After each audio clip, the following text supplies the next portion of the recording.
Hello, I'm Charles Clausen, your host of the AMPx Podcast, a show where we engage in conversations with entrepreneurs and innovators whose wild ideas and exponential thinking are reshaping the universe where we live, play, and work. I believe these powerful conversations will inspire you to pursue your dreams.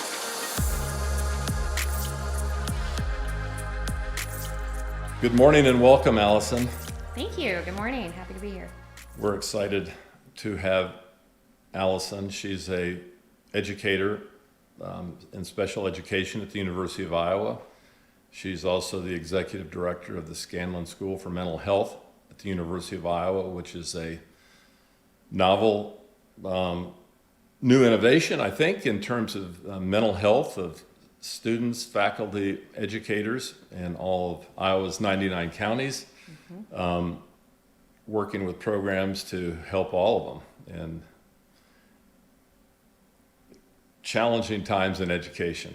And Allison's team's on the forefront of it all. So before we get into your passion in education and what you do, I always like to ask all of our guests who are doing exciting and inspirational work when they were younger, what motivated them and inspired them to be creative and guided you to where you are today, Allison?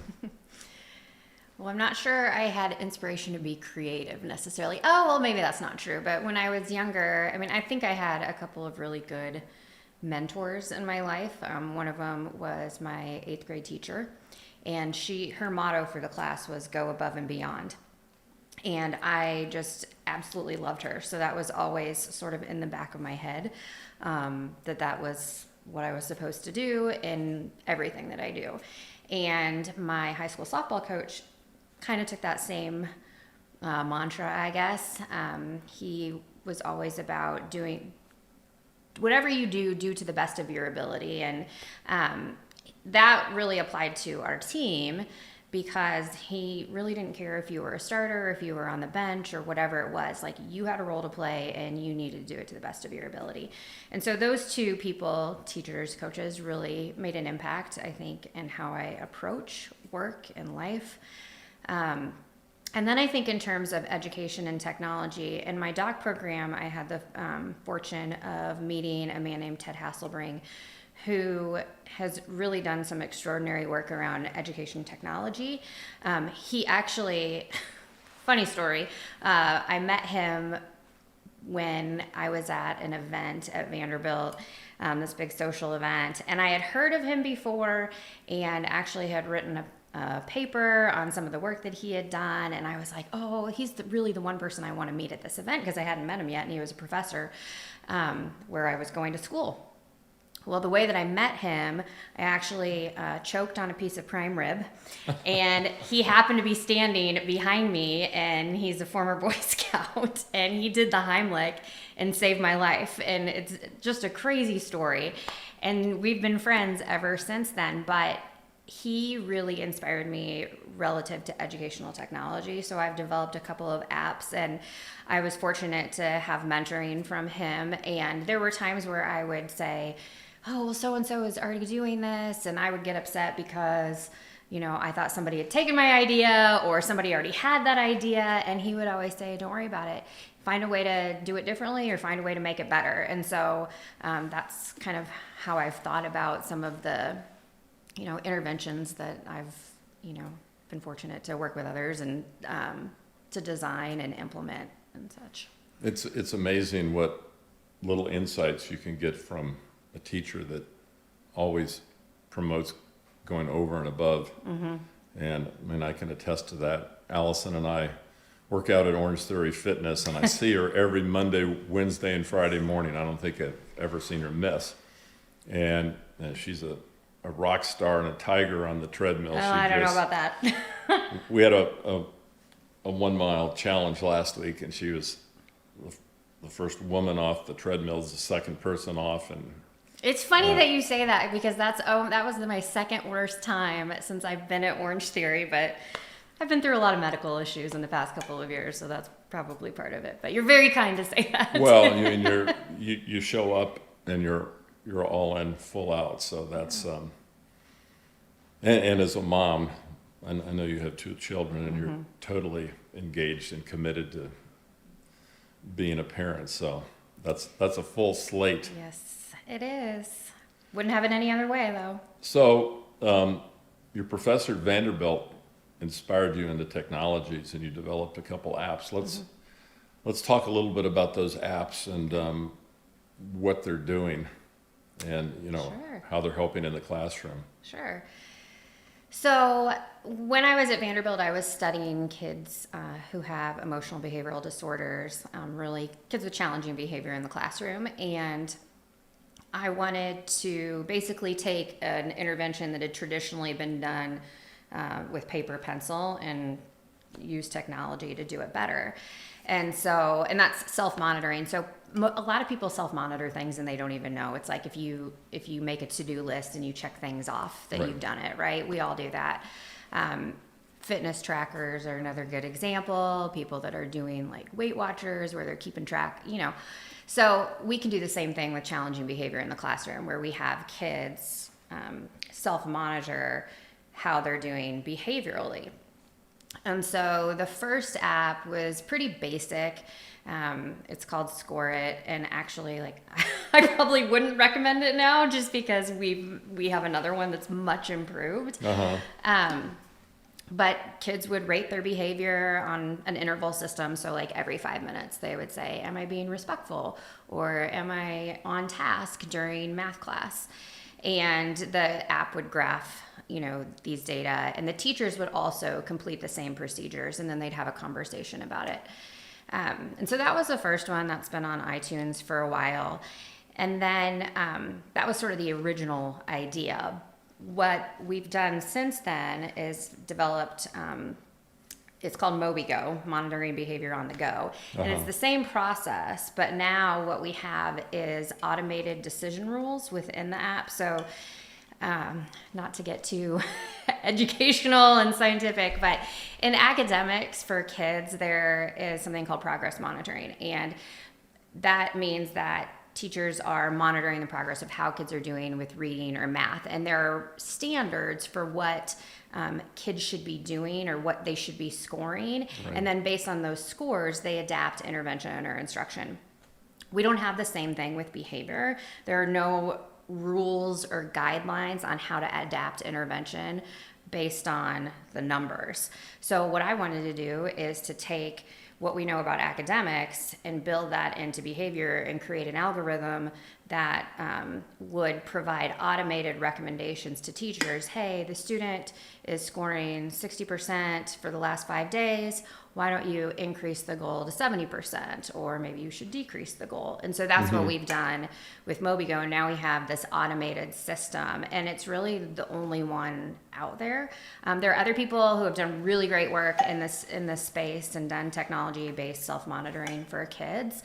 But I'm really proud of the fact that we have data-driven decision rules built inside the app. And so we've tested this in classrooms in Iowa and in Tennessee. We did a big randomized control trial, found significant effects for kids. They improved their on-task behavior or academic engagement and decreased their disruptive behavior above and beyond the control group. So we're very excited. We have another grant in review right now to move from sort of this device-based app, which that's the one limitation of it, is it's all on the iPad, and take it to a web-based system so that people can be on different devices and completing the procedures at the same time. So move it to the cloud. Does your first one, does that work on a phone? No, everything only works on the iPad. So there are some significant limitations. So the student has to have an iPad in front of them. They can't do it on a phone, which is... Right. Does the school provide the iPad, or does the parent have to provide the iPad? So all of the work, because I'm a researcher, we've provided it. So I've had significant grant funding to purchase iPads and deliver them to students. And so we have done that. Now, for schools that want to continue to use it, they have to provide it. And, schools have a lot of technology. But what I've found, too, is one of the reasons that we wanted to go from an app or device-based to the cloud was just sort of the array of technology. And, around here, everybody's on Chromebooks. So that's one of the reasons we want to go to this web-based app, so students can do this on their Chromebook. Well, that makes it so much easier. They can have access 24/7. I could have certainly used this when I was in elementary school. Did you have some challenging behavior, Charles? Well, yeah, I had challenges. One, I was dyslexic and didn't know it. Oh, yeah. So I was one of those kids when reading came along, I was sent off to a special room where we sat around and looked at magazines. Oh, geez. Didn't really learn how to read, and it was just a challenge. And I was one of those kids that I'm sure I'm ADD too, because I can do 200 things at once. If I have to focus on one thing, it can be a challenge. That's where, self-regulation or self-monitoring strategies like we've developed are really good for that type of issue. So we tend to target kids who have some hyperactivity, inattention, impulsiveness, but sort of that ADD, ADHD type of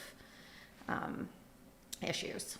Yeah, so I just had a hard time sitting still. So by the time I got to high school, I'd taught myself how to read because I had a great interest in the outdoor hunting, fishing, and camping, and my dad didn't do any of that. So when I would read Field and Stream and Outdoor Life and all these magazines, I would literally be sick to my stomach and nauseated because it literally made me sick. Oh my gosh. But I had such an interest in learning about it that eventually got better. Than my first job was with Exxon, and I was a systems analyst looking at computer screens all day long, looking at bits and bytes and debugging programs. And somehow in that process, I rewired the neurocircuitry in my brain.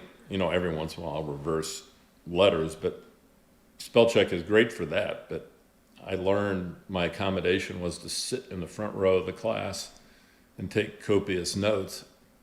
And I think I had a 3.5 in my major at Iowa by doing that. But I would go to the library and read a page in a textbook. I could read it 3 times and have no idea. I just could not make that transition from the written page. Yeah.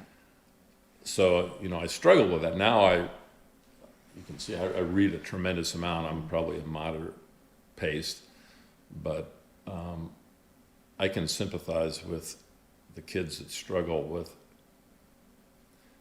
learning challenges. I hate to put the word disabilities because dyslexia and ADHD, if you can find a way to make it through, you have other things in creativity and innovation, and like Richard Branson, and there's a lot of intelligent people that are dyslexic that have moved mountains, but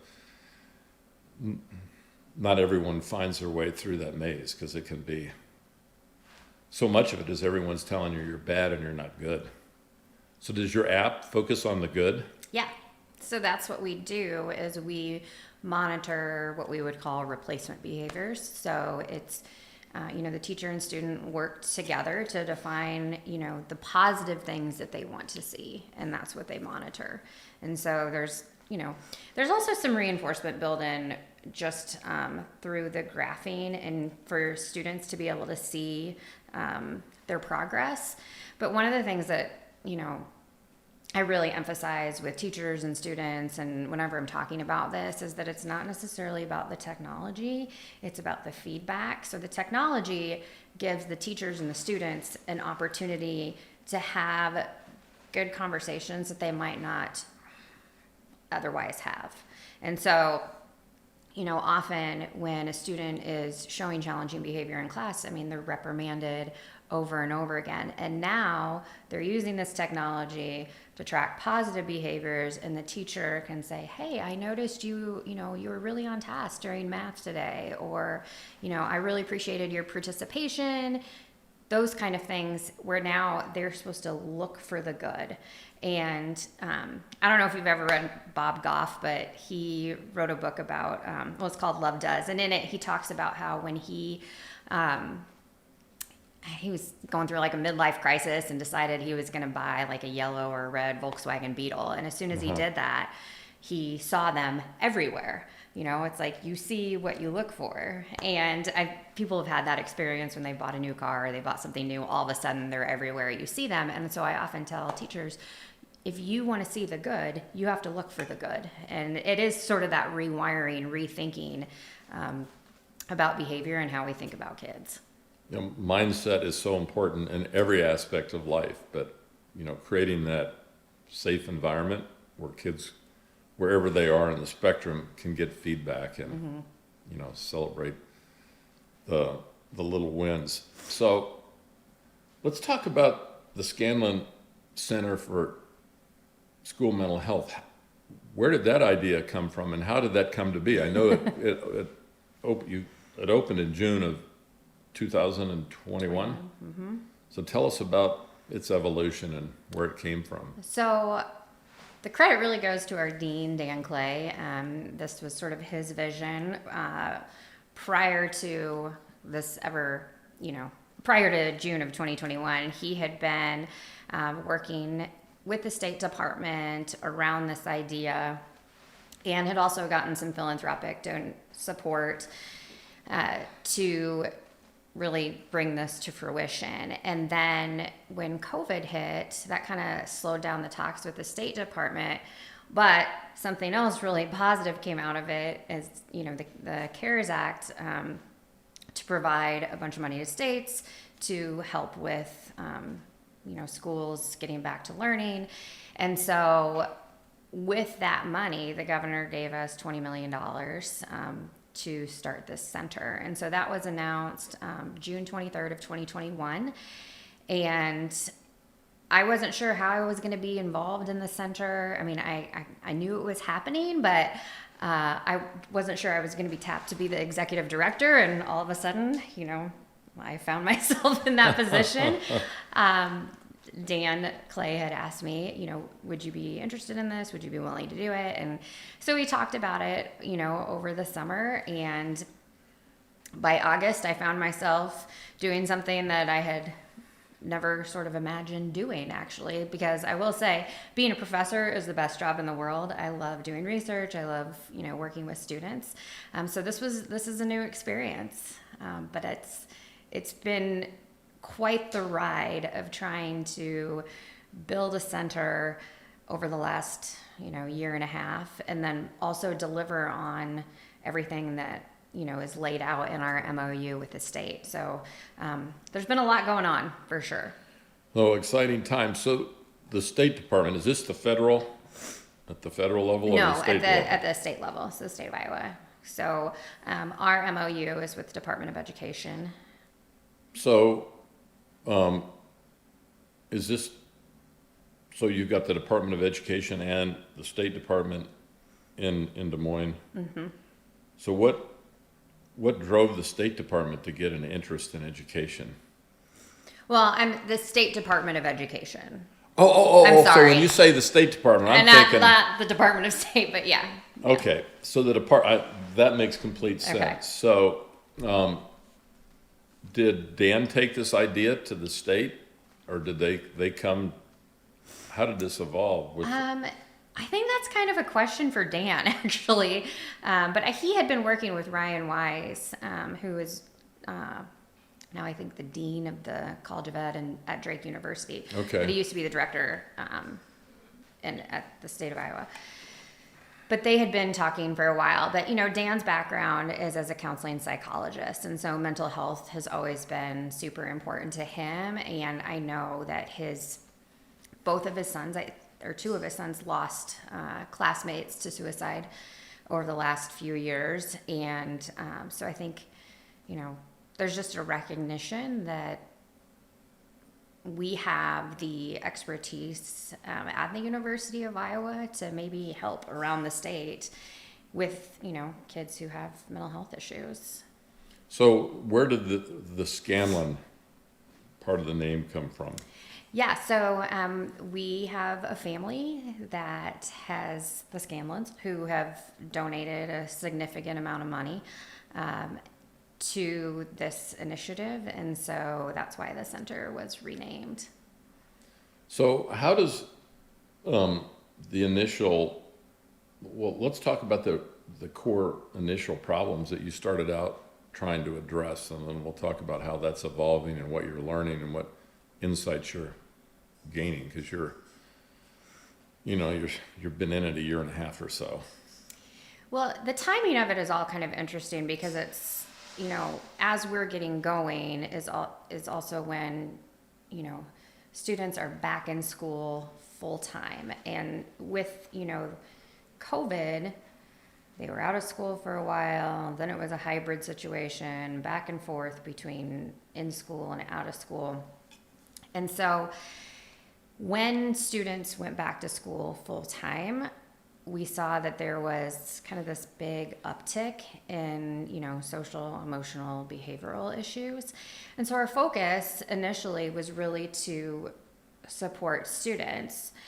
But what we have learned is that educators are also struggling too. I mean, because, they went through the pandemic as well. And I have to say, even though we're talking about this in relation to COVID, is that these issues have been around for a while. I think just COVID sort of brought everything to light and maybe exacerbated some things that were already going on.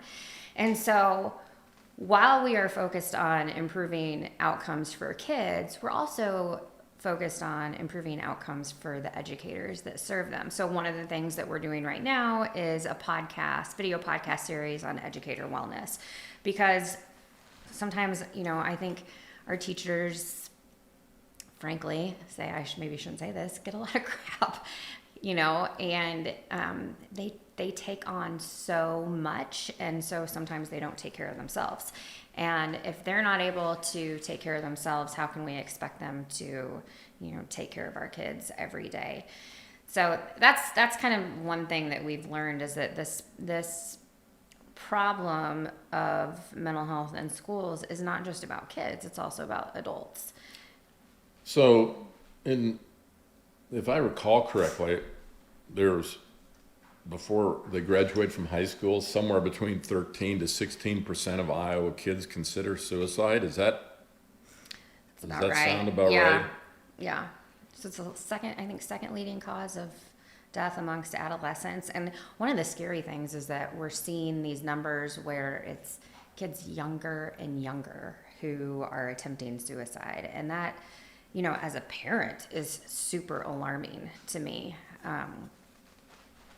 So yeah. Well, I mean, that 6-year-old boy that shot his teacher last week. Oh my gosh. How does this even happen, Allison? Where do they get the guns, and how do they even, I just don't understand how a 6-year-old is shooting a teacher.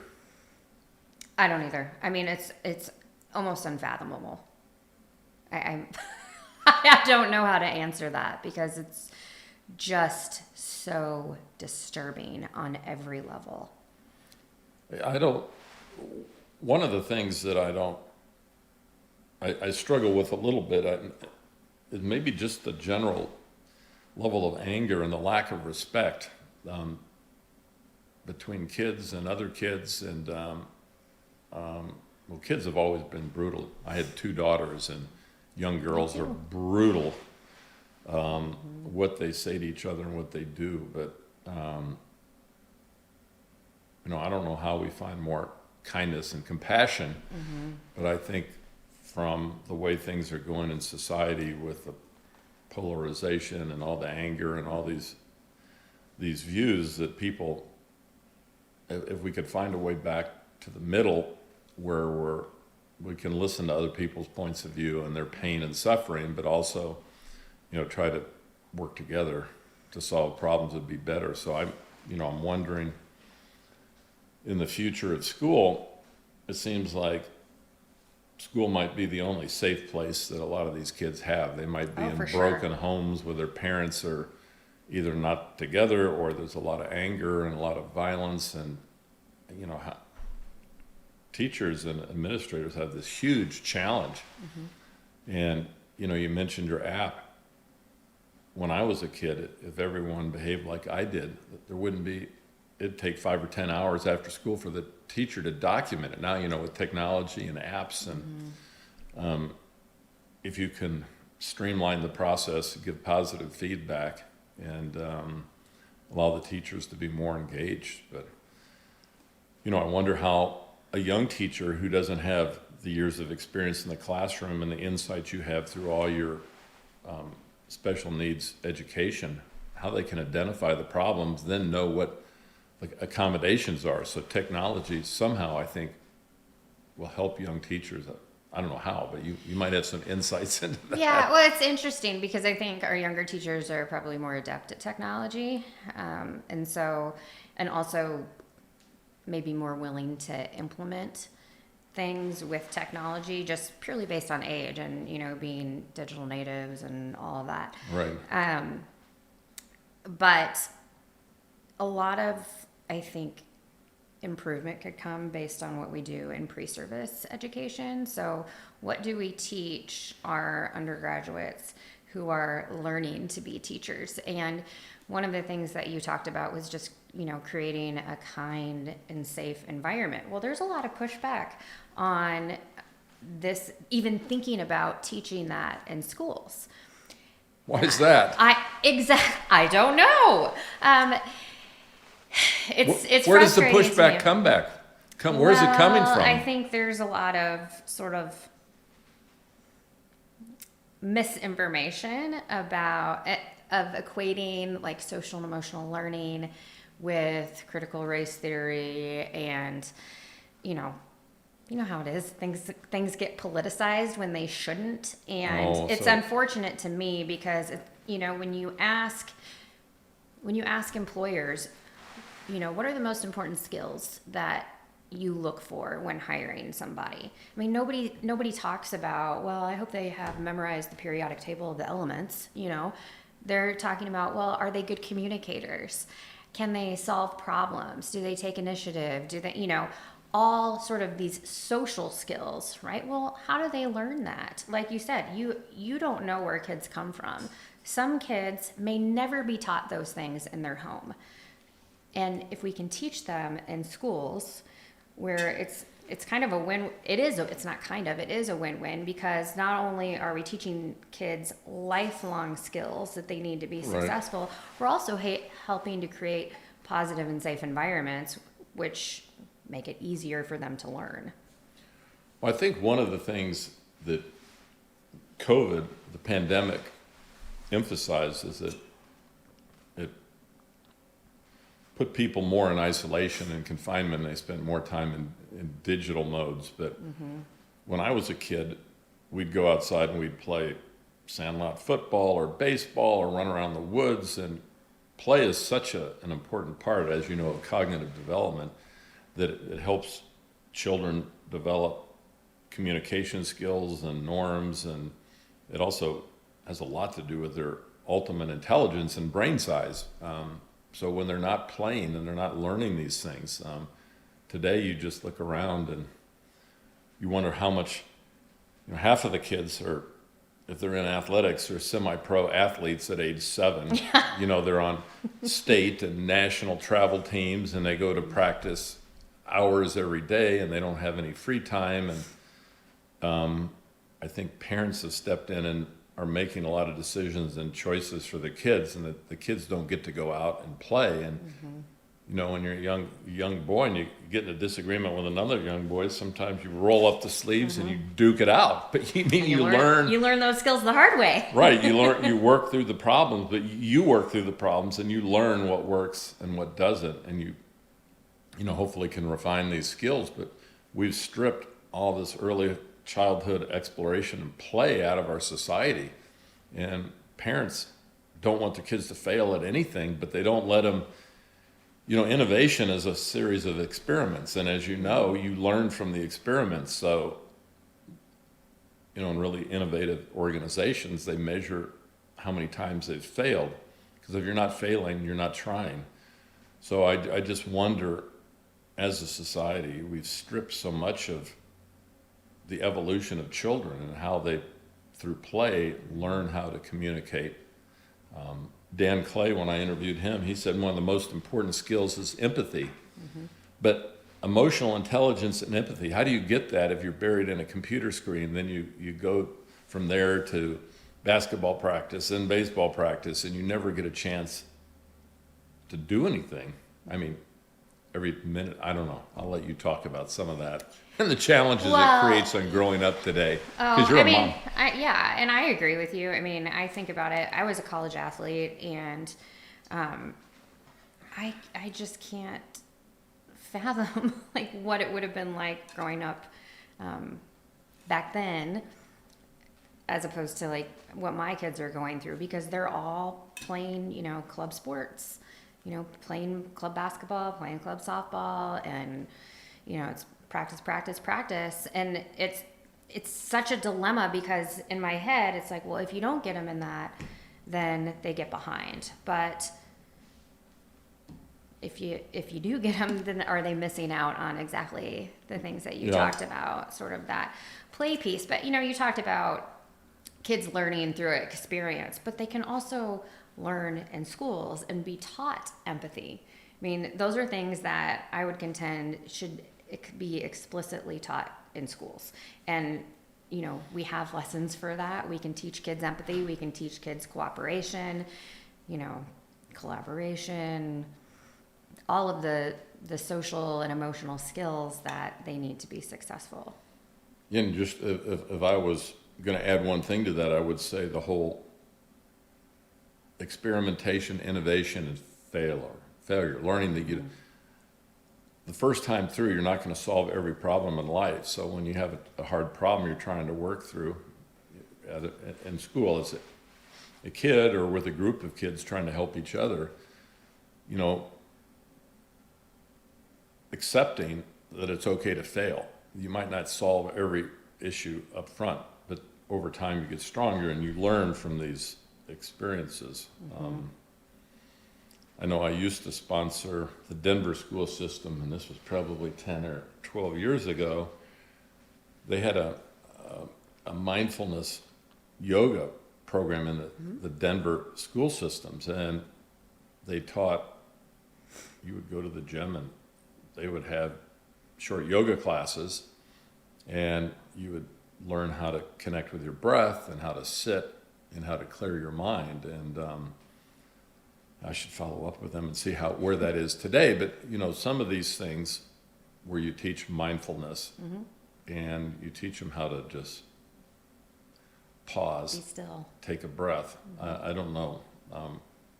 Is anything like that happening in other states? It is. I mean, it's happening in our state. That's actually, one of the things that we work with educators and students on. So we have professional development around that. I think we also talk about it in terms of an intervention for kids who might struggle with anxiety, and sort of just that angst. So yeah, I mean, that is definitely happening. I think people, at least in my field, realize that is Right. one potential way to support kids. I think from what I understand from the reading and research I've done, so much of the depression and anxiety comes from lack of social connection, lack of connection to others, lack of connection to a purpose. I mean, I think that will be an important role that education plays going forward, is helping. Unfortunately, there's students that have learning challenges, whatever they are, but students can be incredibly mean and vicious and inflict pain on each other. And I don't know how we teach 7, 10, 11-year-olds how to be kind and how to help people that are suffering instead of ridiculing them and making them feel worse. Because, I mean, that's a challenge. I mean, do you guys think about that in any of your research? Well, yeah, I mean, I'm thinking about just research around positive behavior interventions and supports, which is a 3-tiered model of prevention and intervention. So in that model, we teach all kids in the building, not just a handful, all kids, a certain set of expectations. And those expectations are determined by a school team that figures out, what does our community really value? And, it might be, we want to teach kids to be respectful. And it's not just respectful in a certain setting, it's all settings of the building. And what respect looks like in a classroom might look different than respect in the cafeteria or respect on the playground. And so in schools that are implementing this type of system of prevention, there is explicit teaching of what it means to be respectful or to be kind or to be safe. And there's modeling and there's practice and there's feedback so that kids learn that. And it's about teaching kids those skills, but it's also about creating safe and consistent environments for kids so that they know this is what I have to do to be successful in this school setting. And it just, creates that structure that kids need, while also them teaching them good skills that are going to help them, not just in school, but outside of school as well. So in the respect model, and I'm thinking not only in school, but in life afterwards, wherever you go in teams, do teachers in schools have a philosophy where they teach the really smart kids that are way ahead to understand that there's others that are struggling and to actually acknowledge their struggles in a compassionate way and help them in their learning process? Or is there any time for those that are ahead to help lift up the ones that are struggling and do it in a way where they don't make them feel stupid or dumb, but can I help you with that? Because it's obvious when kids are really struggling. And you can just look at them and see that they're dejected and they don't know where to turn. Or how does that play into that? I think there are kind of formal, like peer tutoring or peer mentoring types of programs that schools may have in place, but whether or not teachers are teaching that type of empathy and then support is, probably more on an individual basis, unless it's, a school initiative that says, oh, we're all going to do this. It's a good question. I'm not sure I have a good answer for it. The good students who go home and have a lot of support from their parents and who learned how to read, before they were in first grade, they've got to jump on it. But and some of them probably get bored if they're not challenged enough. But if you can challenge students to help the ones that need help, that's a different kind of challenge. But right. And how do you reward that, and how you teach them how to feel good about that? Someone's struggling and it's not all about me. If we can, I'm not sure how I feel about No Kids Left Behind, but if the students in the classroom are helping the others that need it, and they can be a little bit better and feel a little better about themselves. At the end of the day, we're all in the community and society, and it's a big challenge, but I see schools playing more of a role in the safe zone and teaching people how to interact. Because once the metaverse and Web3 gets here, they're going to go deeper into, putting on their virtual reality glasses and their headphones and spending 8 hours a day with avatars. And, this human connection, if we're not careful, can go away. And that's just going to make suicide and mental agitation and frustration and depression accelerate. So, well, it's interesting that you were talking about the human connection. It's like we're more connected than we've ever been by technology, and yet we have all these people who don't feel connected. Right. And I don't know where it starts, but somewhere along the line they start feeling bad about themselves, or they lack confidence or self-respect. And it could start at home with parents telling them they're not trying, or they're stupid, or just ignoring them, or it could be in school where people make them feel bad for whatever reason. But once you have this lack of confidence, it probably can spiral and just get worse and worse and create more psychological behaviors that are kind of fed by the environment that they're either the blessed environment or and not. social media. Yeah. And it's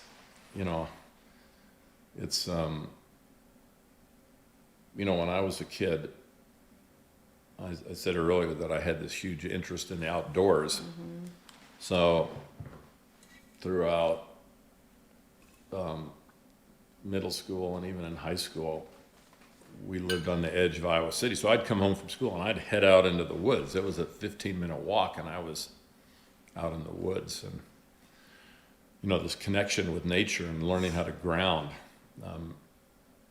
It's amazing how innovative you can be if you just go for a walk, around the reservoir, around the lake, and you get into nature and you're not really thinking, but your subconscious mind can process lots of things and give you lots of pathways or ideas and how to solve problems. And I think if humans spent more time outside in your bare feet in the grass and just connecting with nature, it helps a lot. Oh, for sure. You asked initially how the center got started, and prior to us receiving funding, the couple of the current directors and I and Dan were out in Aspen working on some stuff related to getting a center started, and we visited, I think it's called Aspen Day School, and I think the kids spend like 50% of their day outside doing exactly what you're talking about, hiking up the mountain and walking along the river, and just that was what the philosophy of the school was, exactly what you were talking about. And I just kept thinking, oh, wouldn't this be a great place to go to school? And obviously it's a private school, so it's like kids who can afford to go there. In Aspen, of course, is like just this really rich area. But it's too bad that we don't do more of that, really.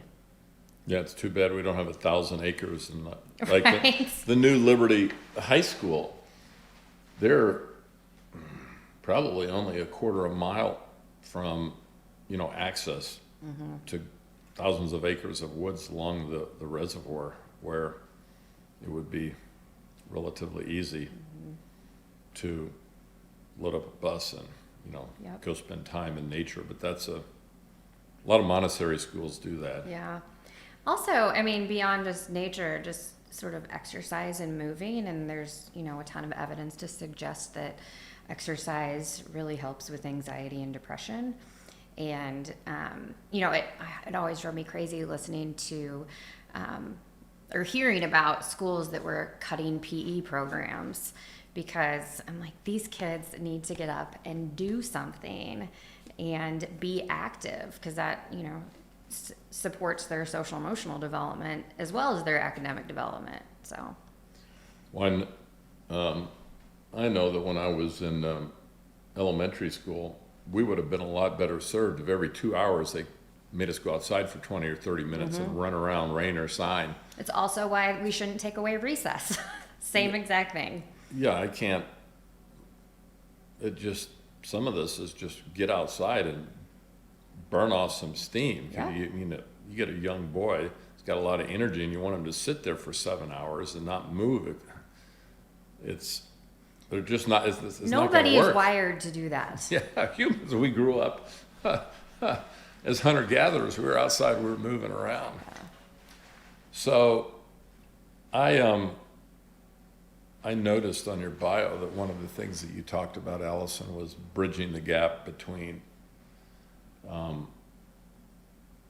basic research and applied research. And I think in education, I don't know how you move forward if you're not having a strong applied connection. And how do you think about that in your... Oh, yeah. I think this is one of the biggest challenges.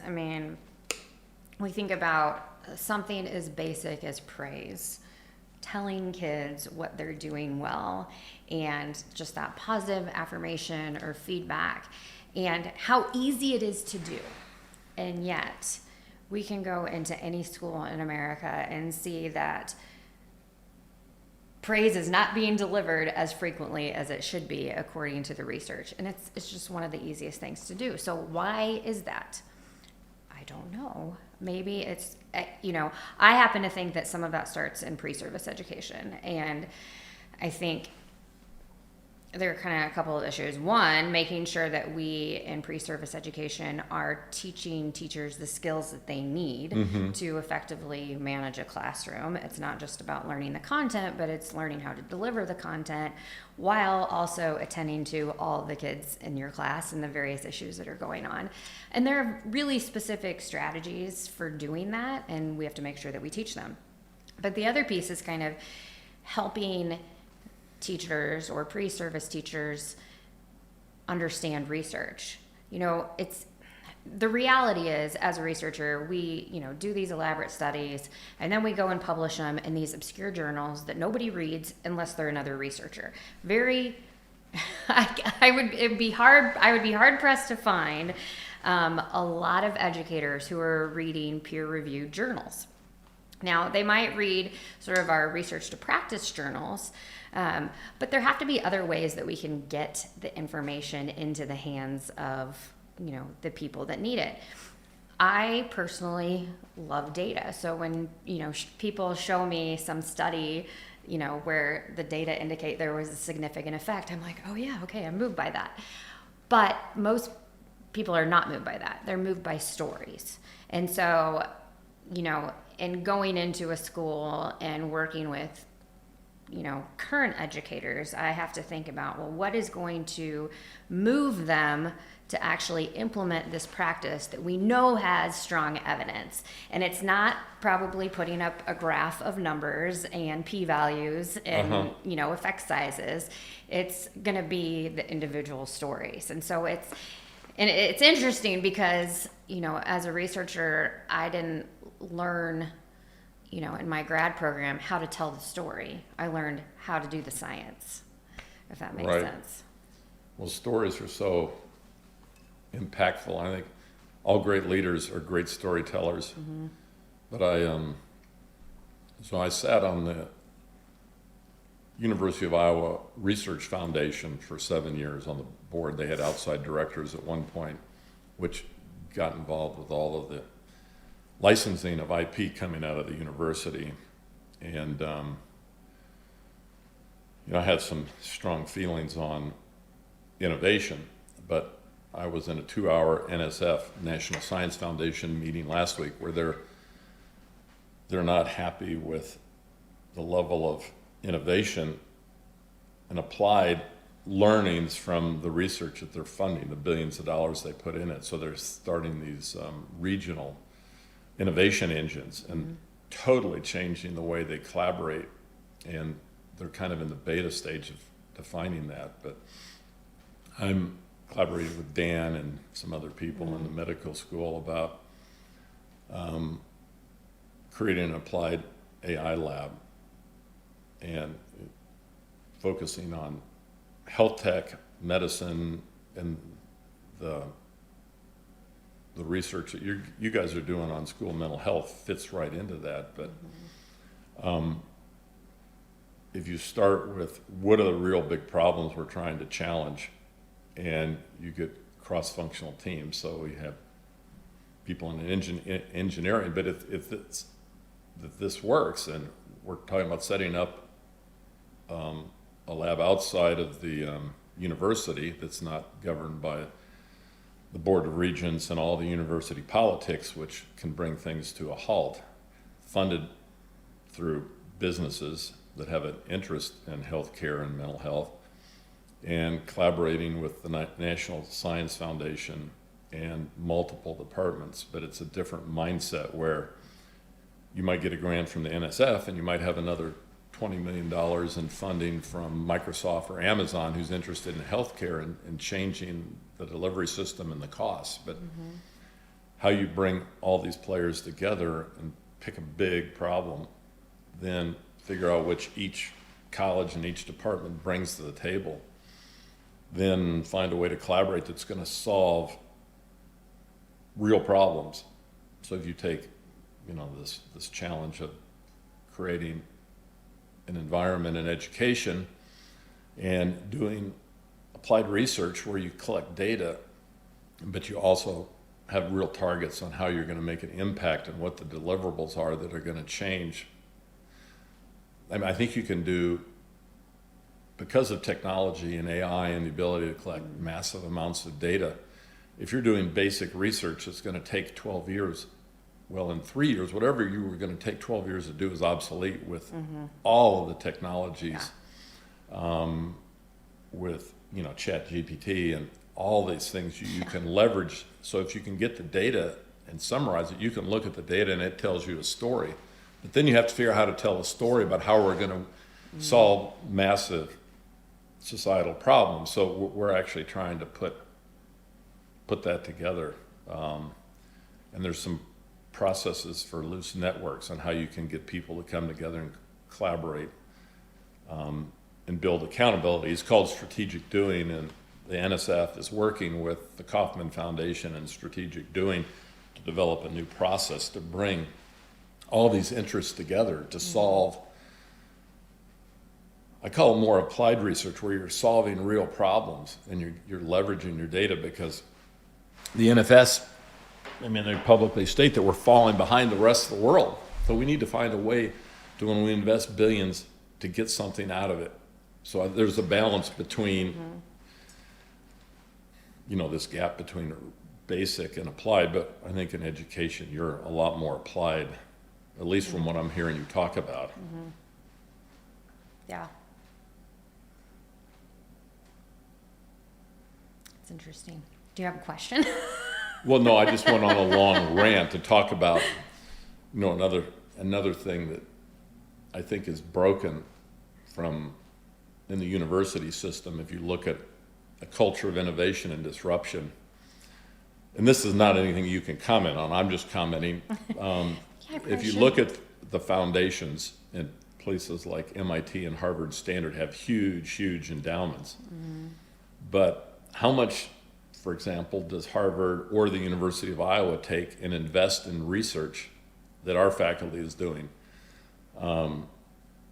They invest in private equity and they invest in venture capital funds, but I don't see many universities investing in the applied research that they're doing that can impact the world and monetize and generate huge revenue streams. So that's one of the challenges we're trying to address through this applied AI lab, where we get NSF funding, NIH funding, then major corporations that have an interest in how you change healthcare delivery and how you make it better. Funding it, then you get researchers and academics and the university hospitals and clinics and the university medical school, where you've got a clinical operation and an academic thing working together with engineering, applied AI, and education, and how you evolve the whole network. So that's a lot of what I'm personally passionate about, because we can do so much better and so much faster, but people just have to come in with a different mindset. Well, it's interesting. You're talking about sort of this cross-disciplinary work, and I was part of, it was the Neuroscience and Mental Health Ideas Lab, I think, last year, and it brought together people who had some kind of interest in mental health, and you had to apply to attend, and we went through this whole process, these different seminars, and then we came up with a problem that we wanted to solve in groups. But it's that type of collaboration is so difficult because people just speak different languages in many cases. When you have sort of the hard sciences and the social sciences, and you might need somebody from engineering or for business, and just the collaboration is fun, it's exciting, it's interesting, but it's also hard. But that's part of the challenge, right? Right. So that's part of strategic doing.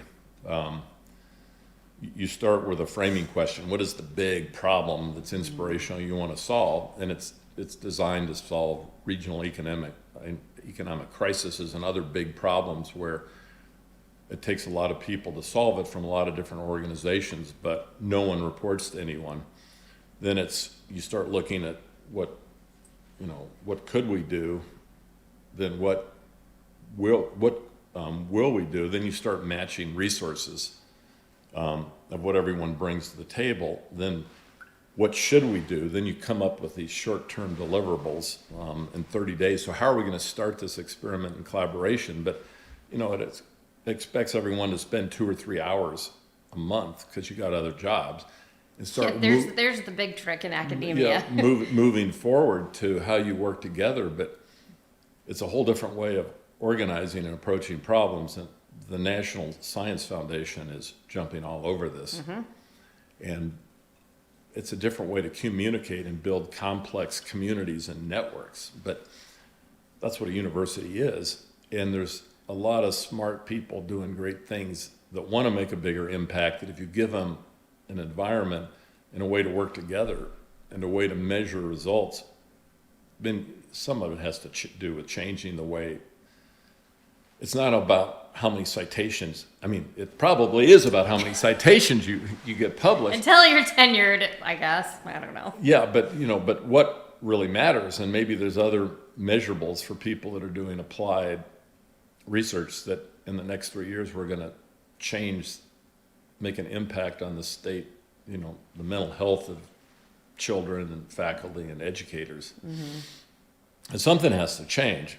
And the technology can support the humans in solving these problems, but we've got to find this common language and this vocabulary and learn how to listen to each other and not be so worried about your individual grant, but there's a bigger funding pool where we all have to work together and we all share in the funds, but we're all solving problems that none of us can do quickly on our own. Yeah. It's interesting to hear you talk because you sound like such a visionary. And in my head, I'm thinking, okay, there's some really, really important things that have to happen within the university to sort of bring that to fruition. And, I think that was one thing I thought about with the Ideas Lab that I attended is, it was so fun and interesting to talk with people and work with people outside of my field. But we don't have time. We don't get the time to do that on a regular basis. And like you said, because we have other jobs, we have other things that we have to attend to. So how do you set up the system to enable people to be a part of that? Right. So, I was thinking yesterday how we have this problem in healthcare with doctors and nurses and technicians. Finding them, we burn so many people out because they're there to take care of people and serve people, but the administrative burden and all the other stuff they have to do, and if you're an academic, you have to be on all these committees. So how do you, I believe that with the right collaboration between academics and clinical people in AI and getting the right data and the right systems, that we could cut out 50% of the cost of healthcare delivery. Well, at the same time, if you've got doctors that are working 60, 70 hours a week and they've been doing it for years through the pandemic and they can't keep staff, they're burned out. So if you can improve the operation process efficiency and all the administrative stuff and make that be automated, then you can hire more staff where you can make it enjoyable. Right now, nurses, they can go become mobile nurses and make 2 or 3 times more money. So why would you want to work 70 hours a week when you can go be a mobile nurse, work 40 hours a week and make more money? So if you think about the challenges that we have in healthcare, we can leverage technology, but the discussions I'm having with various deans are about how we create a standalone entity outside of the university that's fully funded, that can bring people like yourself and people from engineering and psychiatry. They still have their university appointments and they still have their university salary, but how can they step out of the university for a percentage of their time to solve these massive problems funded by NSF and industry? You just have to buy out of their time. Say what? I said you just have to buy out of their time. Yeah, but they get an incentive. And if you think about just theoretically, let's talk about Iowa because that's what I have an interest in. And we could talk about Harvard or Stanford, but Iowa being one of the largest teaching hospitals in the country or the world, if you captured data on outcomes, and independent of the customer, the patient specifics. You obviously, because of HIPAA, can't do that, but you can build these databases that give insights into disease. And with the AI and the machine learnings, you're looking at different elements of blood test and imaging, where your predictive ability, you can start catching cancers before they even become stage 1. But those databases are worth billions of dollars, and they can be monetized. And the technology is there today to create these things. So how do you create the data that's going to give you insights and give you the feedback? If you're a teacher, there's technologies now with cameras where you could sense, every 3 minutes, every kid in the room, you could look at their eye movements, you could look at their facial expressions, you could hear their intonations, and you could say in a little earphone, and the teacher's saying, Johnny in row 4 is stressing out, there is something going on. You might want to pay attention to it that a young teacher may not know, but the technology that's out there today is so amazing. If we figure out how to use it for the good.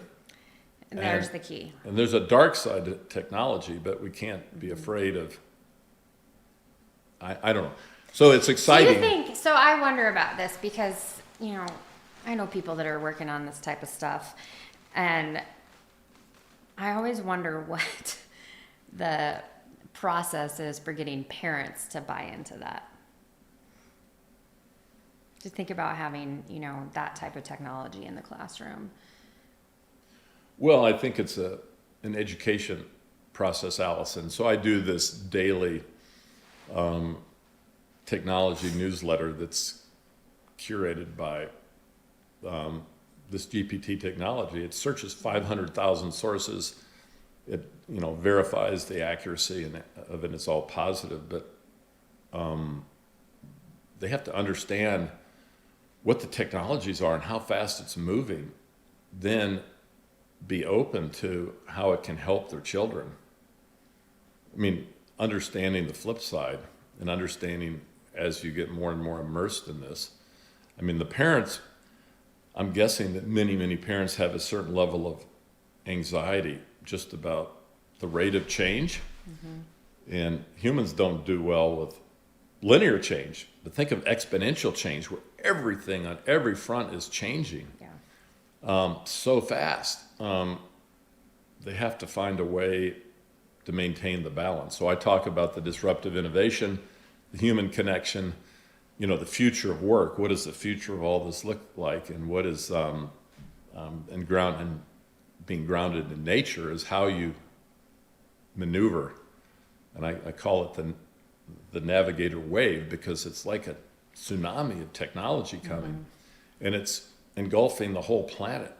And it's not we talk about innovators and entrepreneurs whose wild ideas and exponential thinking are changing the universe, not the world, the universe where we live, work, and play. So, and there's so much information that how do you process it and get ahead of it so you feel comfortable with it?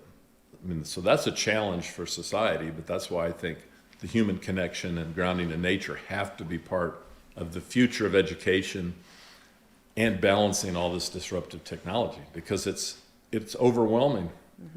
It's overwhelming if you can't find a way to process it and figure out what it means. Yeah. And the one thing I'm not comfortable with at this point, maybe I'll change my mind in a year or two, is these sensors you can put in your brain where you have direct access to Google or other search engines, where you can in your mind you can think, go give me a profile on Allison Bruhn, or go, what's the status of this? And it'll give you neural feedback real time through your thoughts. That's wild. Yeah, that is wild. But technologies where you can sit down and talk for 2 or 3 minutes and outline a script for a movie, and it'll go out, an idea. It'll write the script, it'll film the movie, it'll do all the music, it'll create a full production movie just from a short description. What does that, that changes so much. And the technology is so powerful that as humans, if we can figure out how to leverage it as our partner, not to replace us, but how we can be more effective. And that's the key, right? I mean, as soon as you said that, I was like, what about all those people's jobs? Do you think about that? Yeah, but you need to think of technology as your partner and not replacing your job. Because if you think about it as replacing your job, then fear is overwhelming. Then to even be open to how it can be your partner. And that's a societal thing. And that's what I'm trying to address through this daily newsletter. You can read it in 2 minutes on your phone, and it summarizes all these different 10 technologies and things a day. Then if you want to learn more, you click on it. But I'm actually thinking about doing one for doctors at university, hospitals, and clinics that will give them a daily summary of everything that's going on in their respective field that they can scan in 1 to 2 minutes. They don't have 2 or 3 hours a day to go read abstracts and journal articles, but if there's something that they're really interested in, then they can deep dive and get the more specifics. So it's how do you use technology just to stay informed. So it's exciting. Yeah, I could use that. And I get, you and I ought to sit down and you help me. We'll do one for education. Yeah. At mental health. We could do it in 90 minutes. Then the artificial, it learns, you help it learn, then it learns from all the educators that read it and what they click on. Then it modifies the content based on what people are looking at and how they're engaging with it. But interesting. Let's do that. That's really interesting. My mind's kind of spinning right now thinking about what that might look like in terms of a resource for people that are, accessing our center. Yeah. Then there's some other things with some social groups that I think would be and I'd be happy to facilitate this, that would draw in parents and educators into forums where you can actually discuss this. So that'll be a topic for our next podcast. All right. Okay, good. Allison. Well, we've got good energy going here. I really appreciate your insights and your engagement. It's been fun, and I look forward to our next conversation. All right. Well, thanks for having me. We covered a lot. So. We did. Thanks for joining us on the AMPx Podcast. Hope you enjoyed this episode. Make sure not to miss future episodes, and please rate the show wherever you get your podcast. Thanks to our awesome production team, Lindsay Soderberg, social and digital marketing, Taylor Higgins, video production, and Seth Nielsen, marketing. See you next time.